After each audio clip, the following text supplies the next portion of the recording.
Olá, queridos irmãos e irmãs, um ótimo dia a todos. Hoje, dia 19 de maio de 2026. Aqui quem fala é Padre Elano Sami, da Paróquia de Nossa Senhora da Glória. Vai começar o nosso Minuto do Evangelho de hoje. Vamos então começar um evangelho muito denso, um evangelho muito profundo, como sempre São João nos dá a entender. João 17, do 1 ao 11. Vamos então começar. Estas coisas falou Jesus. Então o Senhor agora está encerrando o diálogo que ele fazia com os discípulos. Ele agora vai começar um diálogo com Deus. E erguendo os olhos, a palavra era eparás, ros oftalmus. Por que o Senhor ergueu os olhos?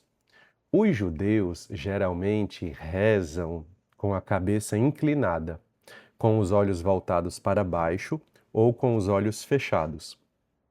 Mas, especialmente quando recitavam Shema Israel. Mas havia uma mudança, havia uma diferença. Quando se reza o Salmo 123, o Salmo 123 é: A ti levanto os meus olhos, que estais nos altos céus, como os olhos dos escravos estão atentos à mão do seu senhor, como os olhos da escrava estão atentos à mão de sua senhora. Assim os nossos olhos atentos no Senhor, até que ele tenha misericórdia de nós. Esse salmo era rezado na tarde do período entre Sukkot e o Shabbat Hagadol. O Shabat, ele é, a festa mais importante que nos remete aí ao Antigo Testamento, o Shabat da Páscoa. E quando tinha o grande Shabat, que era o Shabat que antecede a Páscoa, se rezava o Salmo 123, que fala sobre a fidelidade do servo de Deus, mesmo diante das perseguições. Então, olhem como São João escreve. Somente esse aspecto de que Jesus ergueu os olhos já nos leva ao Shabat Hagadol, ao grande Shabat antes da Páscoa. E este Shabat, que era o Shabat antecessor, ali se rezava os salmos de 120 a 134, chamados de Cântico das Subidas. Cânticos das Subidas. Por que Jesus está rezando o Salmo 123? Porque ele sabe que agora vai subir para o Pai e ele vai ser o santuário. Então Jesus está assumindo essa liturgia para si mesmo. Outra coisa importante também, nós encontramos a oração de Arão. Quando Jesus Cristo ergue os olhos e começa a rezar nesse capítulo 17, Jesus está assumindo o lugar de Arão e de Moisés. Moisés, que era o porta-voz de Deus para o povo, e Arão, que era o intercessor, o sacerdote. Então temos o pastor e o sacerdote. Jesus, ao mesmo tempo, assume o lugar de pastor e sacerdote. Jesus ergueu os olhos dele para o céu. Mais uma explicação. Por que elevar os olhos para o céu? Para enxergar a situação do jeito que Deus enxerga. Então, quando Jesus eleva os olhos para o céu, ele está rezando como Arão, ele está contemplando o povo como Moisés, ele está enxergando tudo como Deus enxerga, porque a sua intimidade e a sua fidelidade são primeiro para Deus. E Jesus também está ao mesmo tempo rezando o Salmo 123, porque de fato ele está aqui nos momentos que antecedem a sua morte.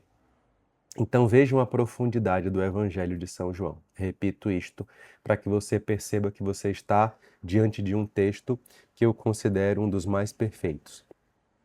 Jesus, erguendo os olhos para o céu, os olhos dele para o céu, disse: Pai, chegou a hora.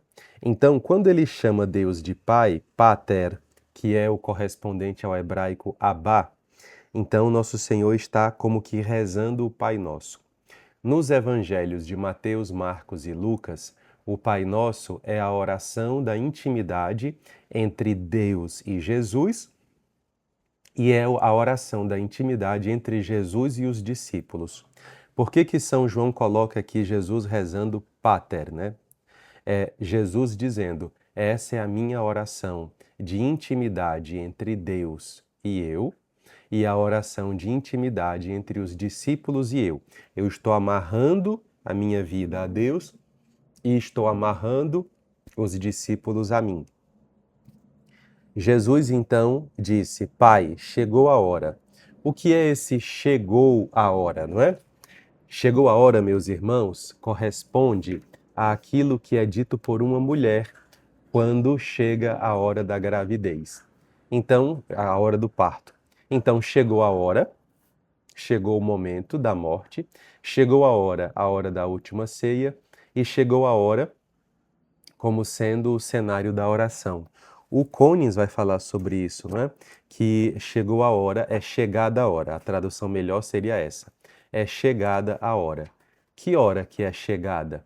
É chegada a hora da partida dele e é também chegada a hora da dor.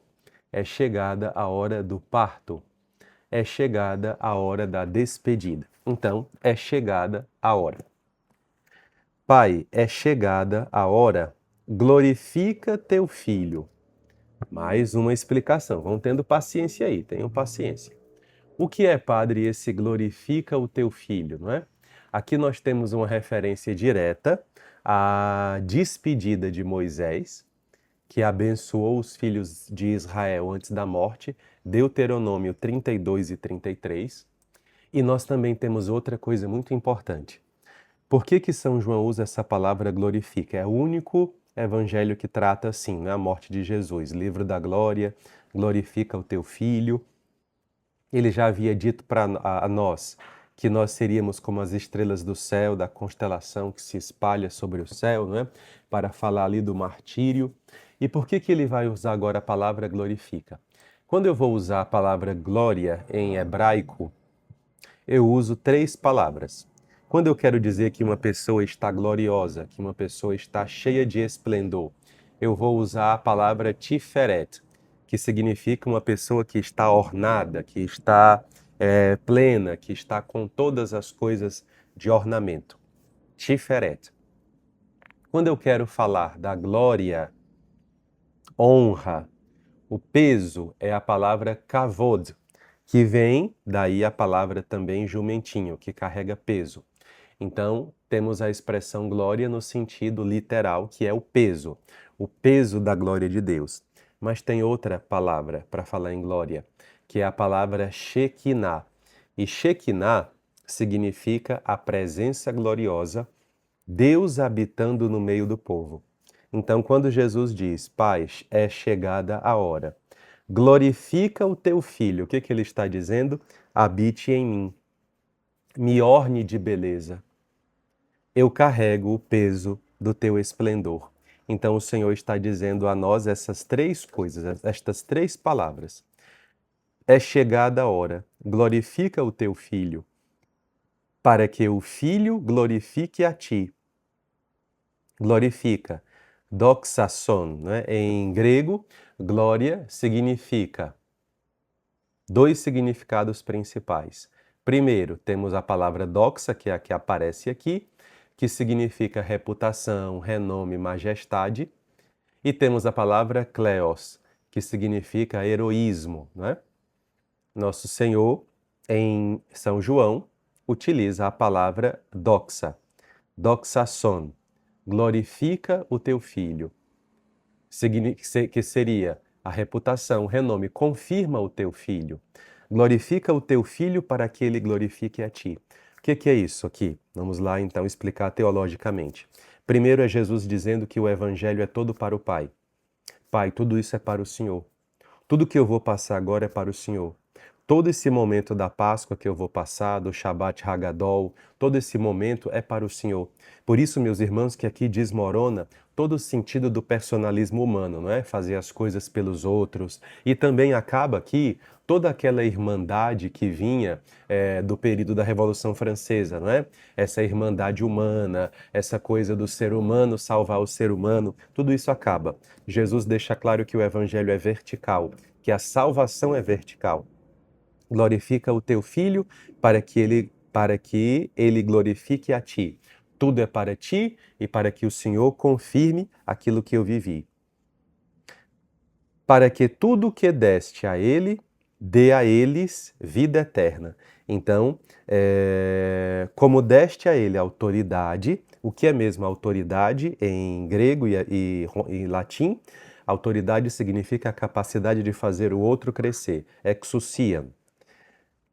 Vamos então retomar. Glorifica o teu filho para que ele glorifique a ti. Como deste a ele autoridade sobre toda a carne. Duas explicações. Autoridade sobre todos os seres vivos, toda a carne, sarkos, não é soma, não é corpo, né? Então é sarkos, sobre todos os seres vivos, e como deste autoridade sobre toda a corporeidade humana. Aqui é o poder da ressurreição. Aqui é Jesus falando de imortalidade. Não esqueçam que o ser humano perdeu 3 coisas com o pecado: a intimidade com Deus, a imortalidade e a vida eterna. Primeira coisa que Jesus fala: me glorifique, porque o Senhor me deu autoridade sobre toda a carne para devolver a ela a imortalidade. Para que tudo que deste a ele, dê a eles vida eterna. Como é que está traduzido aqui em português, né? Estamos no versículo 2. Porque deste poder sobre todo homem. Não é sobre todo homem, é sobre toda a carne, todos os seres vivos. Ele dê a vida eterna a todos aqueles que lhe confiastes. A todos aqueles que ele deu, dê vida eterna. Segundo presente, zoen aionion, a vida que não acaba para o tempo que vai chegar. A vida que não acaba para o mundo que há de vir. Esta é a vida eterna. E o que é a vida eterna? Que conheçam a ti, gnoskosin, que conheçam. O que é o gnosko? É a intimidade mais próxima que pode haver entre duas pessoas. Para que eles conheçam a ti, o único e verdadeiro Deus. Como é que a gente reza todo dia no mundo judaico? Shema Israel Adonai Eloheinu Adonai Echad, com a cabeça baixa, amarrando as faixas nas mãos. Como é que Jesus reza? Olhando para o alto e dizendo: eu quero que eles conheçam a ti. Esta é a vida eterna, que eles te conheçam, que eles olhem para ti. Conheçam o verdadeiro Deus. Israel Adonai Eloheinu Adonai Echad. Conheçam o único e verdadeiro Deus. E conheçam a quem enviaste, Jesus Cristo.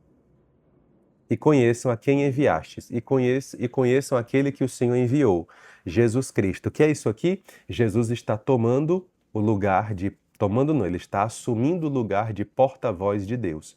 Tudo que Deus quer falar, Deus falou por meio... Tudo que Deus quis falar, Deus falou por meio de Jesus Cristo. E Jesus Cristo é o porta-voz de todas as palavras de Deus. Eu te glorifiquei, aparece 9 vezes aqui. Eu te glorifiquei, né? Até porque são 9 as luzes da alma. Eu te glorifiquei sobre a terra, a obra completando. Então, como foi que Jesus glorificou o Pai? Sendo-lhe obediente, cumprindo tudo. Sendo filho, eu te glorifiquei na terra, completando tua obra, a qual deste a mim, para que eu faça. Eu fiz tudo o que o Senhor pediu para eu fazer. Eu concluí vossa obra. E agora glorifica a mim. Nesta hora glorifica a mim, Pai, junto a ti mesmo, com a glória que eu tinha antes do mundo existir, junto a ti. Antes da encarnação do Senhor, Jesus é Deus. Essa, inclusive, foi uma das razões que fez com que Jesus fosse acusado de blasfêmia. E Jesus diz: eu não sou igual a Deus, mas eu tenho a glória junto de Deus. Eu sou Deus com o Pai. Ele é o Pai, eu sou o Filho. Nós somos 2, no caso 3. Mas Ele é Ele e eu sou eu. Então glorifica a mim com a glória que eu tinha junto de ti. É o Salmo 123, a confiança do servo. Manifestei o teu nome aos homens. Então, fechando aqui a questão, a glória em hebraico, Shekinah, significa a presença, a habitação. Então, Jesus está pedindo: glorifique a mim habitando em mim e eu habitarei em ti. Vamos mudar de assunto agora e o último assunto, porque o tempo já vai acabando. Manifestei teu nome aos homens. Ninguém podia dizer o nome de Deus. Inclusive, quando um judeu rezava, até hoje, creio que ainda é assim, eu não tenho muito contato com os judeus de hoje, mas estudo, né, o judaísmo antigo. Quando se rezava, diziam, né, Barak Hashem, bendito seja o nome. E aqui, meus irmãos, o nome de Deus, que é Yod-Re Vav-Re, que é eu sou aquele que está, eu estarei, Jesus diz, eu manifestei o teu nome. E existe uma acusação que é feita contra Jesus, né?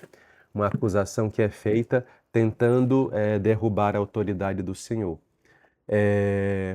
Tornar o nome de Deus conhecido. Isso significa que em sua própria pessoa, Jesus revelou mais diretamente do que antes a autoridade, poder e caráter de Deus.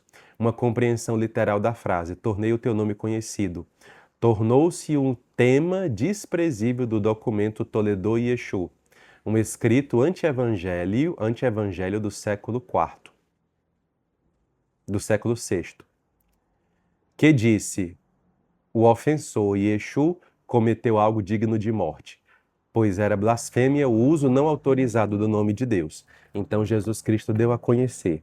Deixa eu explicar o que é que eu estou trazendo aqui, que é muito sério. Nenhum judeu podia dizer o nome de Deus porque isso era intimidade demais. Então, quando Jesus diz, eu tornei teu nome conhecido, ele está dizendo, eu dei aos homens aquilo que eles tinham perdido, a intimidade com o Senhor, Pai. Então, Jesus está devolvendo ao homem todas as coisas perdidas.